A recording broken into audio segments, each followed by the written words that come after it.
Brian Volken knows better than anyone how tough it is to get a loan right now. He's the president of Forefront Design, a small development company in Rapid City. For nearly a year, Forefront has struggled to secure the capital needed to build a $30 million presidential plaza in downtown Rapid. What I'm finding is that banks are at least starting to take a harder look at some of these projects. The terms have changed, and the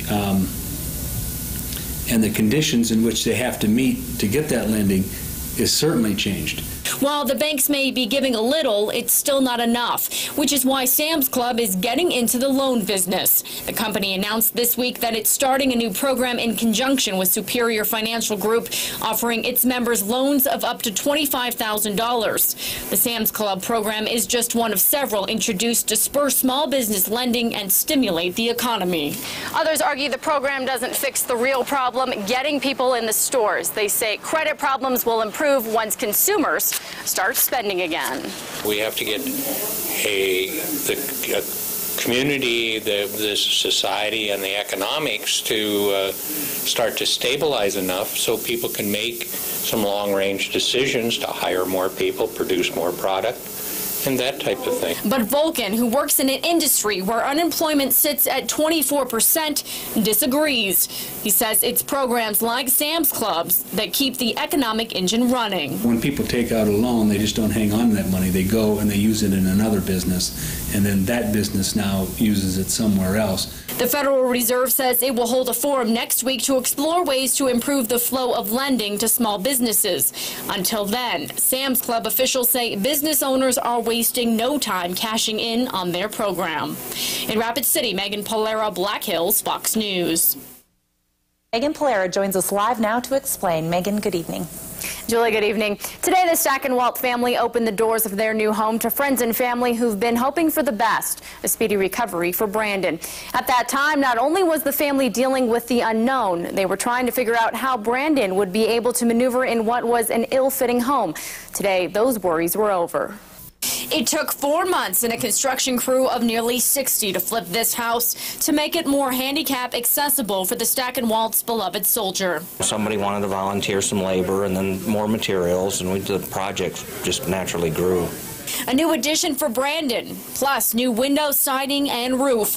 A virtually maintenance-free home for the family to spend more time with their son and brother. That's partly why we did so much on the inside also, so they didn't have to worry about, painting and carpet replacement and appliances. Last September, Brandon was critically injured by a roadside bomb in Afghanistan. He underwent several surgeries and months of rehabilitation. When Skoll Construction first started the remodel project in April, doctors thought Brandon would be in a wheelchair at best. But as the house progressed, so did Brandon. The soldier is now able to walk on his own. His family and friends call him a hero, a true fighter. All that Brandon has went through and endured, he's such a positive individual, and he's very representative of the young men and women that we have in our military today. But for Brandon, he says he was simply doing his job. I didn't do anything a typical soldier didn't do. They do the same thing I do. So for now, it's back to work for the U.S. Army combat engineer. Brandon is finishing out his service in Fort Leonard Wood, Missouri. He hopes to be home for good sometime late this summer. Julie and Justin, back to you. Is it a big fuss over nothing, or do residents of Sturgis have a legitimate concern? Will children look at these statues as a form of art or simply a naked lady?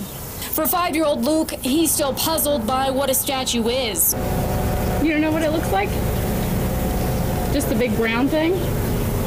And his mother has no problem with this piece of art, bare breast and all, standing tall on Main Street. But there is a group who questions the appropriateness of these two nude statues. 2 high school teachers have joined a group of pastors in the fight to get them removed from the Sturgis Sculpture Walk. Pastor Ralph Venzel, who is leading the effort, declined to comment today, other than to say the statues are inappropriate for such a public setting. Some residents say children can see more nudity on TV and billboards and during the Sturgis Motorcycle Rally. You go to museums, you see art like that in museums. People of all ages go to there. What's the difference here? Quit whining about them, just leave it alone. You know, if you got a problem with them, look the other way. The nude sculptures are part of 14 others on display on Main Street through the end of October. The sculpture walk is the first step in the Weaver Art Gallery's efforts to bring art to life in this small town known mainly for motorcycles, tattoos, and leather. And Betty Johnson and her husband are thankful for it. I think they're beautiful. They're a work of art, and I really get upset when I hear groups and people saying, oh, I can't bring my kids here, or it's shameful. You were born that way, and the only shame in it is what you make it. Those opposed to the nude statues filed a petition of complaint with the city council this week, asking that they be moved to a private setting. But the council says it does not have the legal right to censor any art. It is up to the Weaver Art Gallery to make amends, and they say the statues will stay. In Sturgis, Megan Palera, Black Hills, Fox News.